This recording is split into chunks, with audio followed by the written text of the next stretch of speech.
क्या दुनिया में जो व्यक्ति संसार में जन्म लेकर के आता है, चाहे वो धनवान हो, चाहे वो बलवान हो, चाहे वो अमीर हो, चाहे वो गरीब हो, दुनिया में जो जन्म लेकर के आता है वो महाराज सर्व सुखी कभी हो ही नहीं पाता है। दुनिया में सब दुखी हैं, सुख महाराज काऊ को नहीं। कोई हारी बीमारी से दुखी, परीक्षित जी महाराज, कोई पैसा ते दुखी, कोई संतान ते दुखी, कोई घर वालन से दुखी, कोई बाहर वालन से दुखी। यानी दुनिया में सुख महाराज काऊ को नहीं। अगर दुनिया में एक हसरा है ना तो 10 तुम्हें रोते हुए नजर आ जाएंगे। क्योंकि ये कवि कहते हैं कि मैंने जग की अजब तस्वीर देखी, एक हंसता है 10 रोते।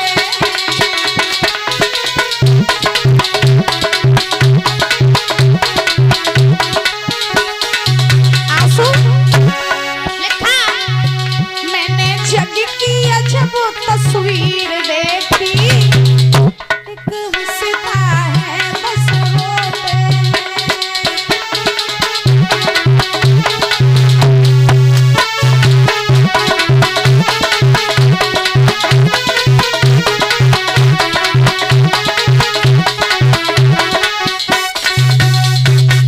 मैंने जग की अजब तस्वीर देखी, एक हंसता है 10 रोते हैं। अगर दुनिया में एक हंसता हुआ नजर आएगा तो 10 रोते हुए नजर आ जाएंगे। दुनिया में कोई सुखी है बताओ? आज दिन तक महाराज लोगों को पैसे से सुख मिला, गाड़ी से सुख मिला, बढ़िया वीआईपी मकान में रह के सुख मिला। व्यक्ति को महाराज कभी सुख मिल ही नहीं सकते हैं, क्योंकि दुनिया में सुख है ही नहीं। फिर सुखी है कौन? एक कवि महाराज विद्वान लिखते हैं कि कोई तन दुखी, कोई मन दुखी, दादा कोई तन दुखी, कोई मन दुखी, कोई धन बिन रहते उदास। तन दुखी, कोई मन दुखी, कोई धन बिन रहते उदास। थोड़े थोड़े सब दुखी, सुखी राम के दासियों प्यारे, सुखी राम के दास।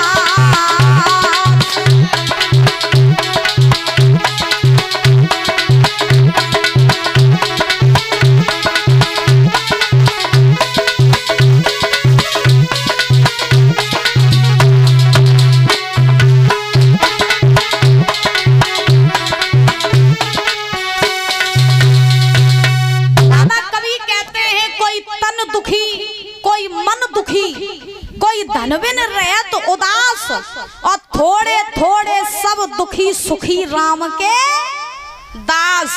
दुनिया में कोई हारी बीमारी तो दुखी, कोई महाराज काऊ तो दुखी, कोई काऊ तो दुखी, लेकिन जो भगवान के दास होते हैं उन्हें महाराज सर्व सुख होते हैं। जैसे हमें महात्मा लोग, अब इन्हें महाराज काऊ चीज की टेंशन ही नहीं, ना घर की टेंशन, ना परिवार की टेंशन।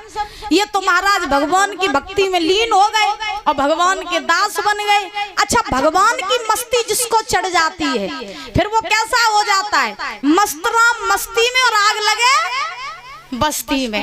हाँ, तो दुनिया में अपन लोगों को महाराज, अपन लोगों के पास पैसा खूब है, सब कुछ है, लेकिन महाराज सुख नहीं है। और इन लोगों के पास महाराज कुछ नहीं है लेकिन सुख और सुकून है।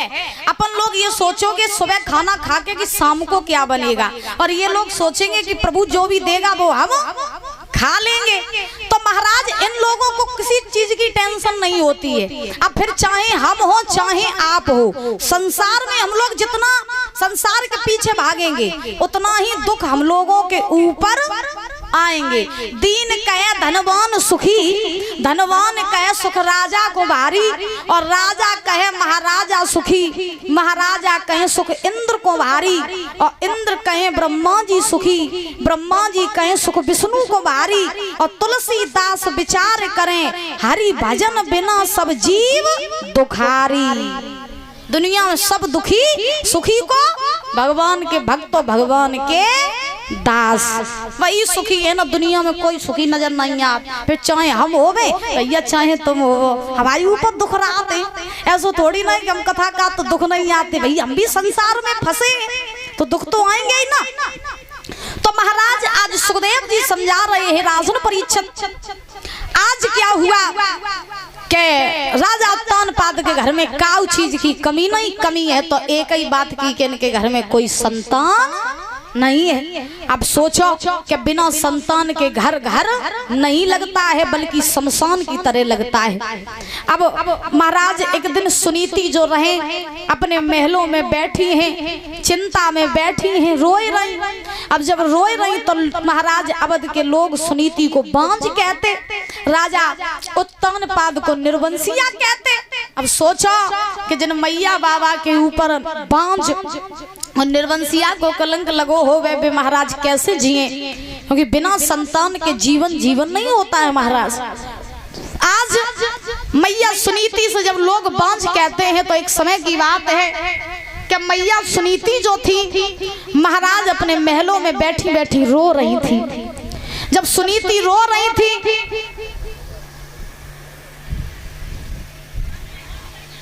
और ये परम सम्मानीय परम आदरणीय श्री पार्थ स्वरूप महाराज जी ककरारा से ये इनका आशीर्वाद 51 रुपए दे के सम्मानित करने के बाद जोरदार तालियां बजाएंगे। बहुत बहुत धन्यवाद है। कामना करेंगे कि महाराज जी का आशीर्वाद हमारे ऊपर बना रहे और ऐसे ही हम आगे बढ़ते रहे और प्रभु का भजन ऐसे ही करते रहे। और ये हमारे समस्त स्टाफ को भी सम्मानित कर रहे एक बार और फिर से जोरदार तालियां बजाएंगे। बहुत बहुत धन्यवाद है।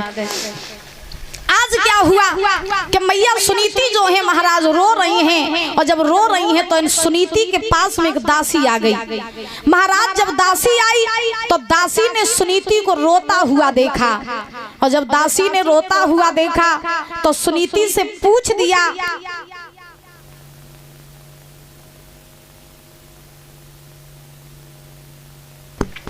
तो उस दासी ने महाराज आज सुनीति से पूछा कि महारानी आप रो क्यों रही हो, आज आपके रोने का कारण क्या है, आपकी आंखों में आंसू क्यों हैं? तो उसी समय आज सुनीति रोई के दासी से बोली है, बहना अगर तुम मेरे रोने का कारण जानना चाहती हो तो सुनो, आज हम तुम्हें बताएं कि भगवान ने हमें सब सुख दे लेकिन एक सुख देना भूल गया।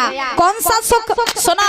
और रोई के सुनीति दासी से बोली है, बहना कि प्रभु तूने और कैसी विपत्ति डारी मेरे और भाई ना कोई संतान।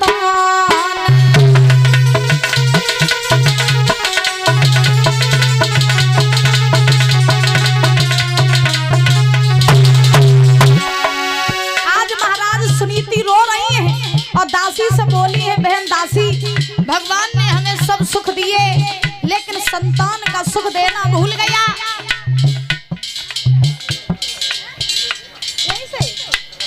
ये 100 रुपए ब्रजेश कुमार दादाजी की तरफ से आए हैं, जोरदार तालियां बजाएंगे। बहुत बहुत धन्यवाद है।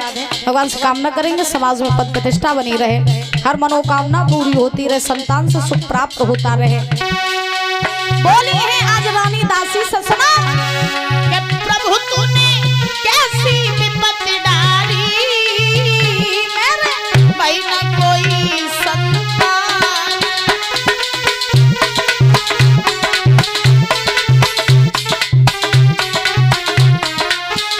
और बोली अरे घर सुनो मेरो अंगना सुनो, घर सुनो बेटा सुनो, अरे घर सुनो मेरो अंगना सुनो, घर सुनो अरे बिन बेटा के दुख मोए सुनो, बिन बेटा के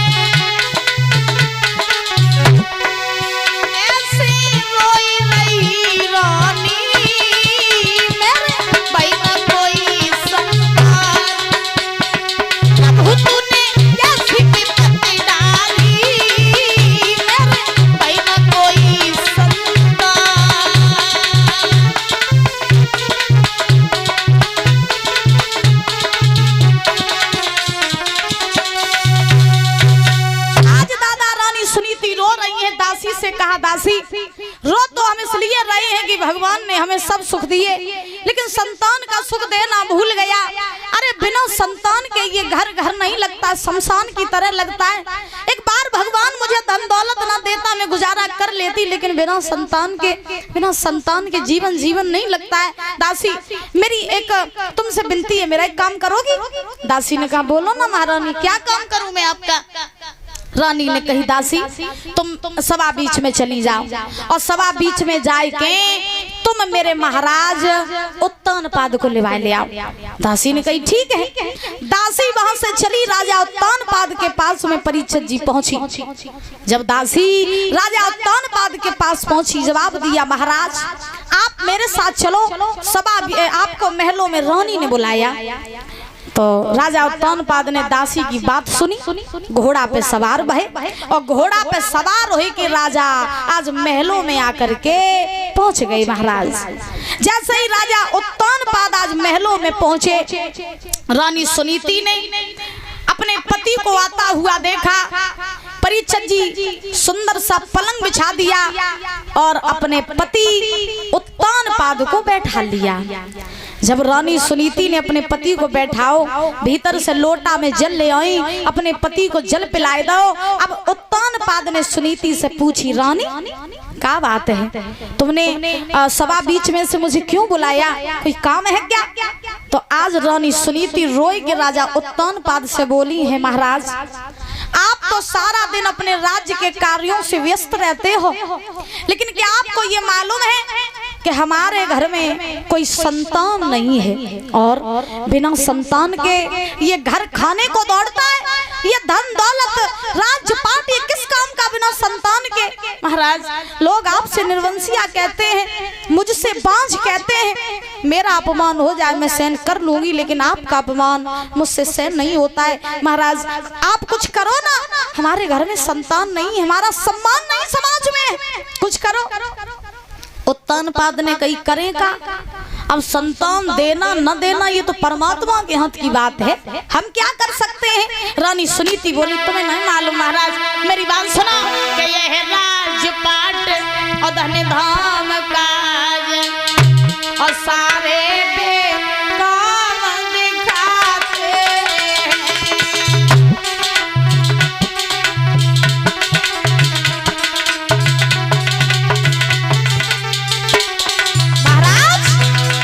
बिना संतान के ये राजपाट ये धन दौलत सब बेकार दिखाते हैं।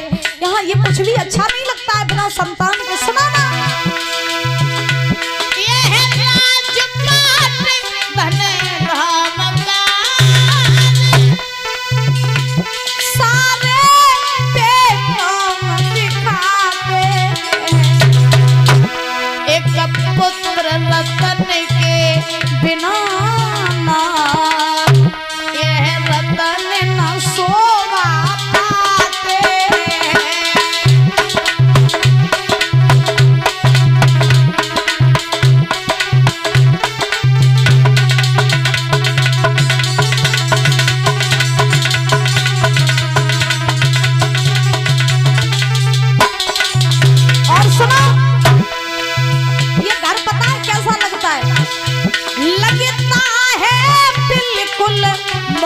भवन व्याकुल कर खाए जाता है, कुल दीपक के बिना राज भवन बिल्कुल मरे घट दिखलाता है।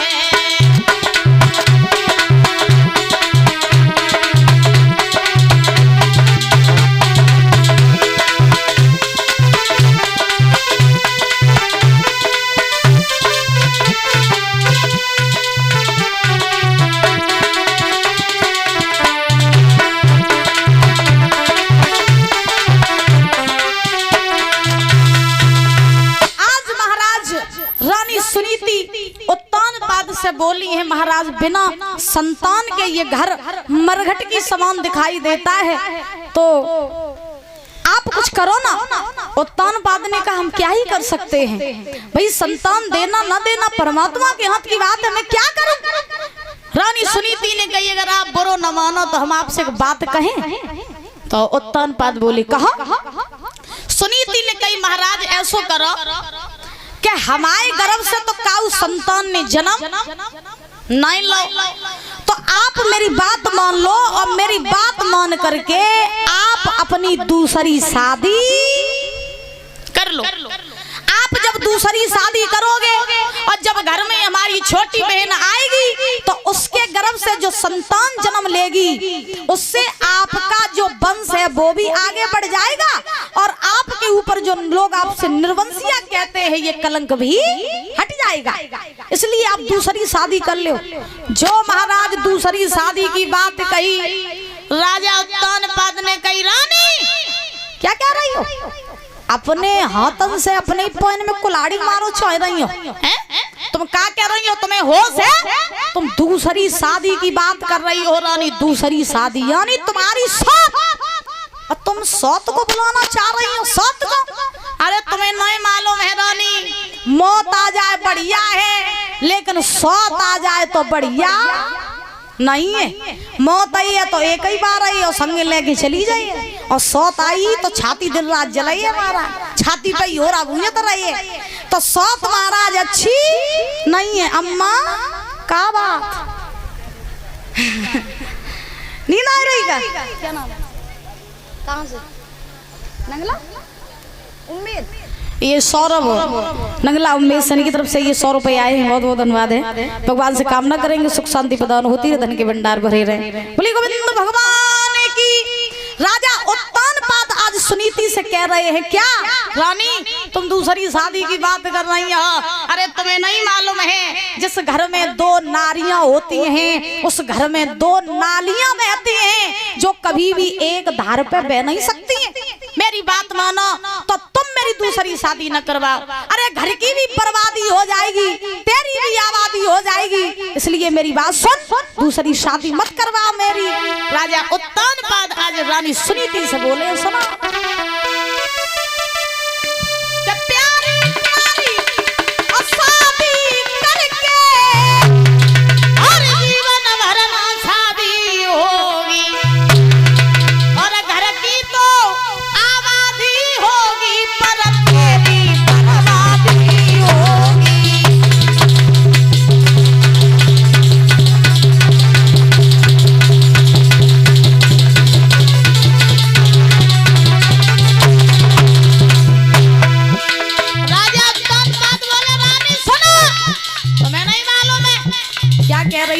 दूसरी शादी यानी तुम्हारी सौत।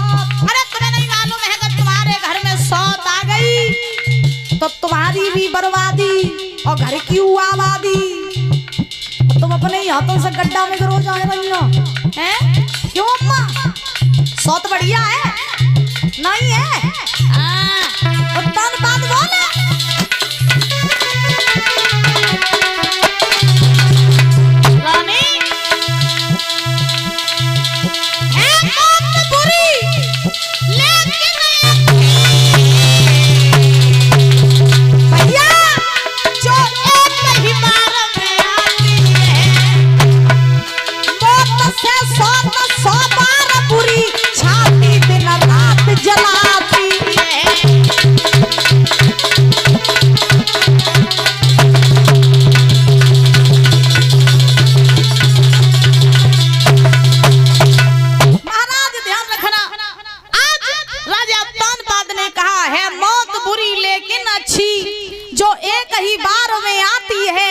मौत से 100 बार बुरी छाती दिन रात जलाती है। एक बार जोर से बोलो राधे राधे।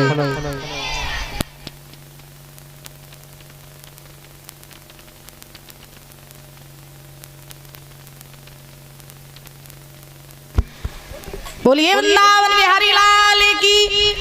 महाराज आज राजा उत्तानपाद ने सुनीति को बहुत समझाया, मेरी बात मानो, मेरी बात सुनो, तुम जो है मेरी दूसरी शादी न करवाओ, मेरी बात मान लो। रानी सुनीति बोली है महाराज आप मेरी बात सुन लो, तुम जो है दूसरी शादी कर लो, मेरी बात मान लो महाराज, कर लो ना दूसरी शादी। बार बार कहने पर आज रानी सुनीति ने राजा उत्तानपाद को दूसरे विवाह के लिए महाराज राजी कर लिया। और कलश वाली जितनी भी कन्याएं हैं,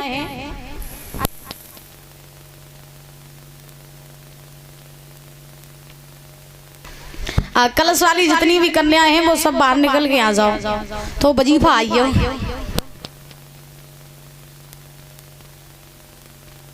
कलश वाली कन्या बाहर निकल के आ जाओ। बोलिए गोविंद भगवान की। आइए ताली बजा करके बोलेंगे सभी लोग। आए जाओ, वजीफा ले में दिक्कत हो रही न करे, आप आए